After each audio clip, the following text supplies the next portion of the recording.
Imagine a wall so massive, so iconic, that it stretches over 13,000 miles. Yet what if I told you it wasn't built all at once? Most people think of the Great Wall of China as one continuous project, built by a single emperor or dynasty. But the truth is far more complicated and surprising. For centuries, different rulers, with different purposes and materials, added to this colossal structure.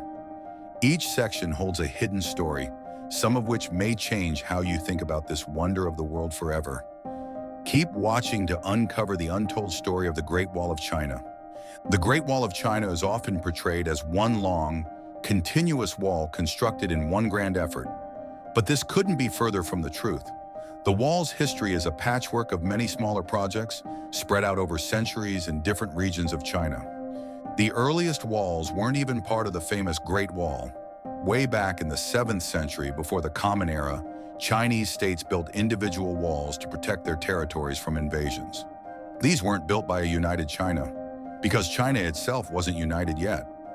At this time, the region was divided into several small states, each defending itself. Fast forward to the 3rd century before the Common Era, when China finally unified under its first emperor, Qin Shi Huang.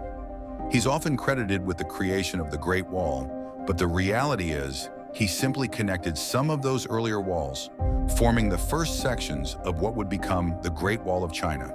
And it wasn't the stone wall you might imagine. Qin's wall was mainly built from compacted earth. Imagine a dirt barrier instead of the towering stone fortifications you see in the pictures. After Qin Shi Huang's reign, the Han Dynasty, which ruled from 206 before the Common Era to 220 of the Common Era, took over and expanded the wall significantly. The Han emperors wanted to protect their new trade routes, including the famous Silk Road, from northern invaders. Did you know that during the Han Dynasty, some sections of the wall were built using a mixture of reed, gravel, and sand?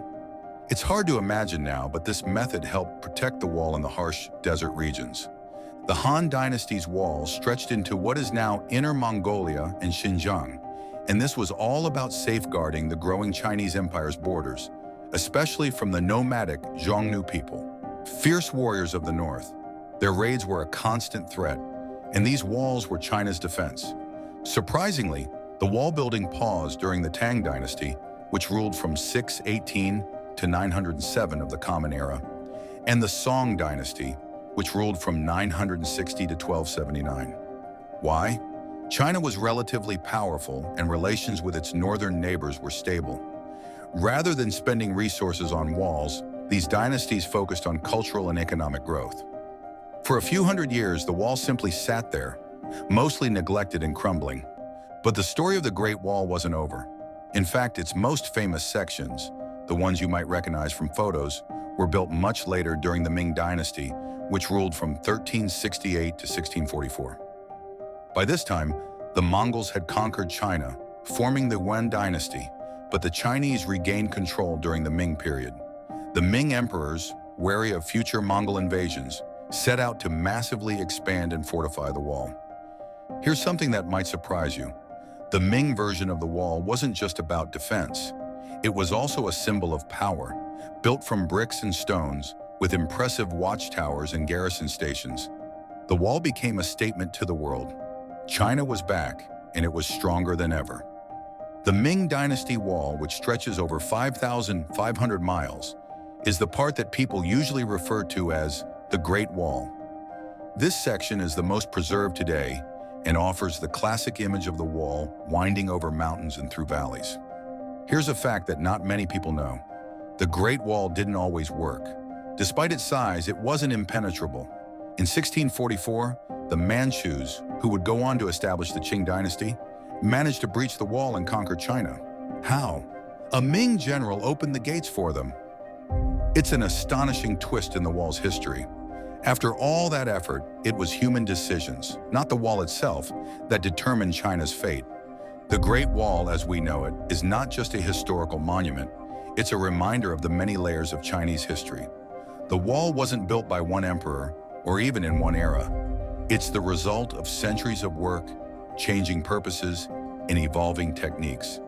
And while it's one of the most famous structures in the world today, sections of it are still crumbling. and preservation efforts are constantly underway. The Great Wall of China stands as one of the most incredible achievements in human history. But as we've discovered today, its construction was far from a single event. It's a patchwork of efforts, spanning centuries, dynasties, and even different materials.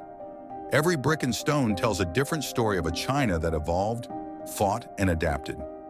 If you enjoyed learning about the unexpected history behind this legendary structure, make sure to subscribe to our channel for more fascinating deep dives into world history. There's always more to uncover, and we'd love to take you on that journey with us. Hit the subscribe button, and don't forget to click the bell so you never miss a discovery.